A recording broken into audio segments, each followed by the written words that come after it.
خوش آمدید سنہری کتاب چینل پر۔ زمانہ قدیم کی بات ہے، ایک وسیع و عریض سلطنت تھی جس کا نام تھا دارالسلام۔ اس سلطنت کے مشرق میں سمندر تھا، مغرب میں پہاڑ، شمال میں سرسبز میدان اور جنوب میں پھلوں سے لدی وادیاں۔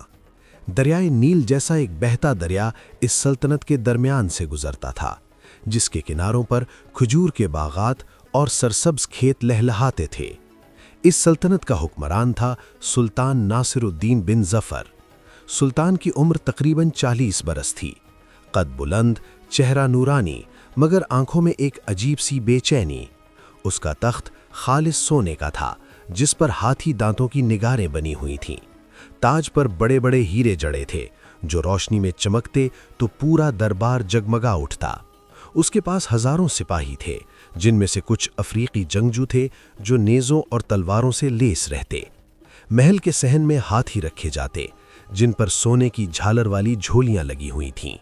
سلطان کے محل میں دن رات محفل سجتی رہتی، نہ صرف گلوکار اور راقصے بلکہ دنیا بھر کے عالم، شاعر، موسیقار اور صوفی بھی آتے۔ سلطان کو تحائف ملتے رہتے، چین سے ریشم، ہندوستان سے الماس، مصر سے سونے کے سکے، روم سے قیمتی عطر، مگر ان سب کے باوجود سلطان کا دل مطمئن نہ تھا۔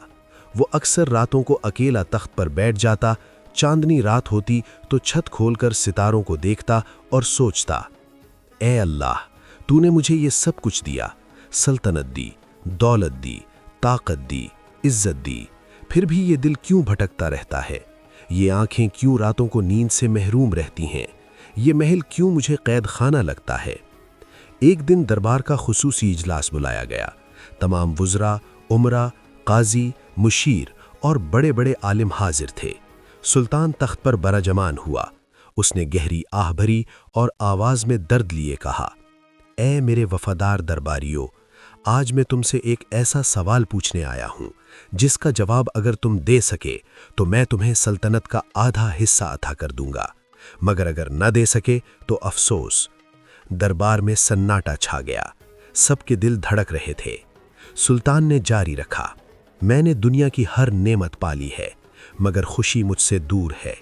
کیا تم میں سے کوئی مجھے خوشی کا راز بتا سکتا ہے؟ وزیر اعظم نے آگے بڑھ کر سر جھکایا اور بولا، یا مولا عالی، خوشی کوئی ایسی چیز نہیں جو سونے سے خریدی جا سکے یا تلوار سے حاصل کی جا سکے۔ یہ اللہ تعالیٰ کی طرف سے دل میں ڈالی جانے والی نعمت ہے۔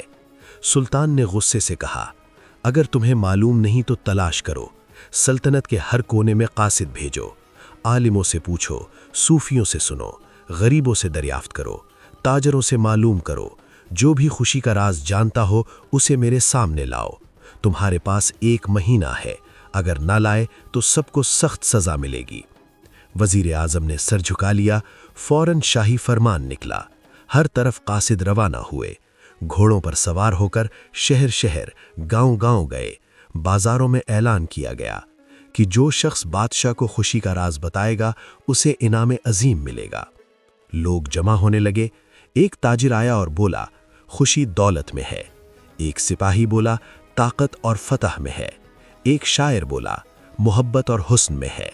ایک صوفی مسکرایا اور بولا، اللہ کی یاد میں ہے، مگر اس کے پاس کوئی ٹھوس ثبوت نہ تھا۔ مہینہ گزر گیا، کوئی بھی مطمئن جواب نہ ملا۔ وزیر اعظم سر جھکائے دربار میں آیا۔ اس نے کہا، یا مولا عالی، ہم نے ہر طرف ڈھونڈ لیا، مگر کوئی ایسا نہ ملا جو واقعی خوش ہو اور راز بھی بتا سکے۔ سلطان غصے سے لال ہو گیا۔ اس نے حکم دیا، تمام مشیروں کو قید کر دو، کل صبح سب کو سزا دو۔ مگر اسی رات سلطان کو ایک عجیب و غریب خواب آیا۔ خواب میں ایک نورانی شکل نظر آئی، بوڑھا شخص، سفید داڑھی، آنکھوں میں سکون۔ اس نے نرم آواز میں کہا، اے ناصر الدین، تو خوشی کو محلات میں، دولت میں، طاقت میں ڈھونڈ رہا ہے، مگر خوشی تو دل کی پاکیزگی میں ہے۔ سلطنت کے ایک چھوٹے سے گاؤں میں جا، وہاں ایک غریب لڑکا ہے جو ہر وقت مسکراتا رہتا ہے۔ اس کے پاس نہ محل ہے نہ دولت، مگر دل میں اللہ کا نور ہے۔ اس سے پوچھ، وہ تجھے راز بتائے گا۔ سلطان چونک کر جاگ اٹھا، اس کی پیشانی پر پسینہ تھا۔ وہ فوراً وزیر کو بلایا اور بولا، تمام قیدیوں کو رہا کر دو، مگر اب نئی تلاش شروع کرو۔